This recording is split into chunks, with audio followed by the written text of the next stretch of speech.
దారి నడిచేటప్పుడు అది ముళ్ళదారా మంచి దారి అని చూసి నడుస్తాం. అదే మనం ఒక నాయకుడిని ఎంచుకునేటప్పుడు అతను మనకి మంచి చేస్తాడా చెడు చేస్తాడని చూడకుండా వాళ్ళు ఇచ్చే 100 రూపాయల నోటు కోసం, సారా ప్యాకెట్ కోసం, లేకపోతే వాళ్ళు పెట్టే బిర్యానీ పొట్లం కోసం ఆశించి ఓట్లు వేస్తాం.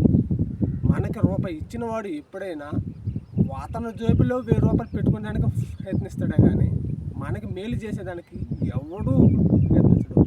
ఉదాహరణ చెప్తాను, ఎవరికైనా నువ్వు వడ్డీకి డబ్బులు తెచ్చావు అనుకో, వాడు వడ్డీ వస్తుందని ఆశిస్తాడే కానీ మనకి ఊరికినే ఎవడు ఇవ్వడు. ఏ నాయకుడైనా ఎవరైనా అంతే. ఈరోజు నీకు రూపాయి ఇచ్చాడంటే రేపు వాడు జేబులో 1000 రూపాయలు, నీ వల్ల వాడికి 1000 రూపాయలు వస్తేనే వాడు నీకు ఈరోజు 100 రూపాయలు పెడుతున్నాడు. అది ఆలోచించి రాబోయే ఎలక్షన్లో మంచి నాయకుడిని ఎన్నుకుందాం ఫ్రెండ్స్. బాయ్.